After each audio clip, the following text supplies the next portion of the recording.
My name is Deroy, and welcome to another episode of Millennial Reasonings, short presentations from a Jamaican born millennial living in North America on topics I find interesting: history, migration, politics, and culture.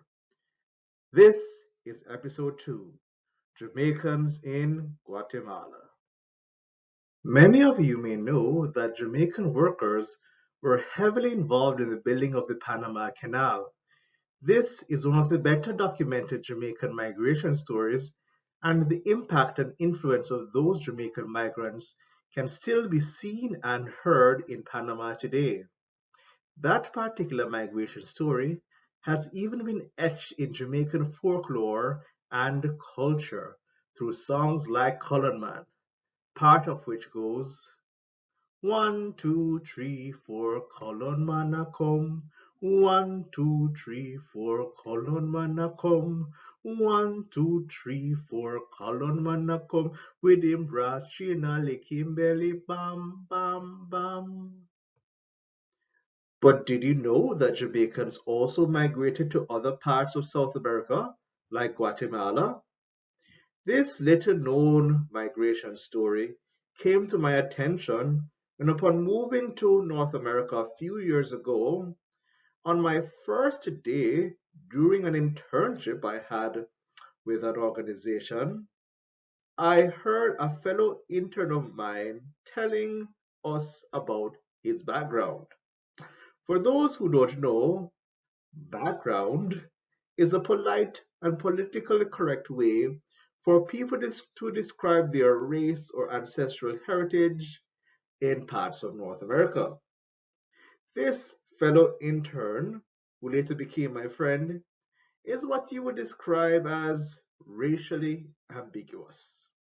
And having had to deal with that all his life in North America, many times he simply decided to tell people about his background before they asked. I was fascinated to hear when this North American born Hispanic young man said he was half Jamaican. Half Jamaican? Initially, I thought it meant that one of his parents was born in Jamaica, only to find out that the truth was a little more complex.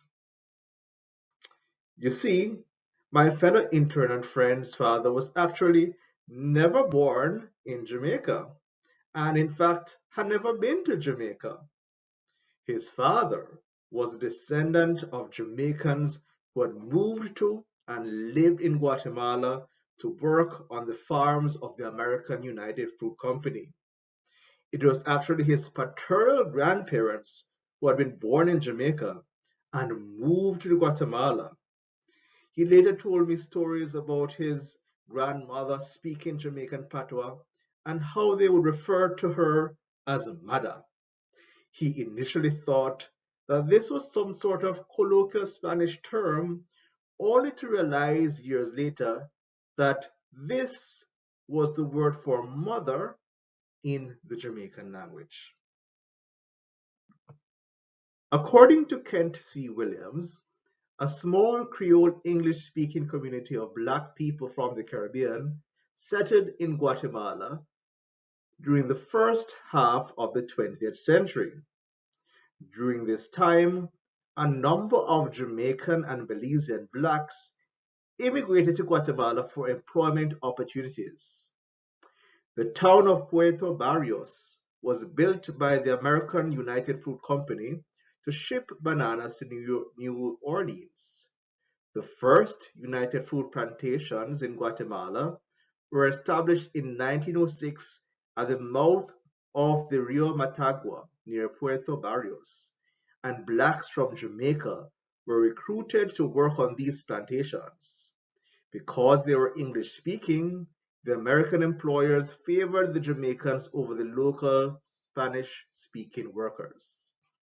Furthermore, in Guatemala City, Afro-Caribbean people came to work as farm and service laborers. In fact, a small post-war migration of Afro-Caribbean persons was reflected in the Guatemalan census of 1950, which reported 1,530 Belizean-born Guatemalans and 435 Jamaican-born. Another writer, Gloria J. Arnold, in her book Cuello, The Other Blacks, writes that the United Fruit Company brought a group of Afro-Jamaicans to Guatemala to work the fields approximately 100 years ago. These English-speaking Afro-Jamaicans, or Guyo, as they were called, gradually disappeared from Guatemala over the intervening decades, as many Guyo left for America in the 1950s. Nevertheless, these immigrants from Jamaica made a lasting impression upon their adopted homeland and elsewhere. So, there you have it, a highlight of the lesser known migration story of the Jamaicans who moved to Guatemala. This has been Millennial Reasonings. If you enjoyed this video, please remember to like, share, and subscribe. Thanks for watching.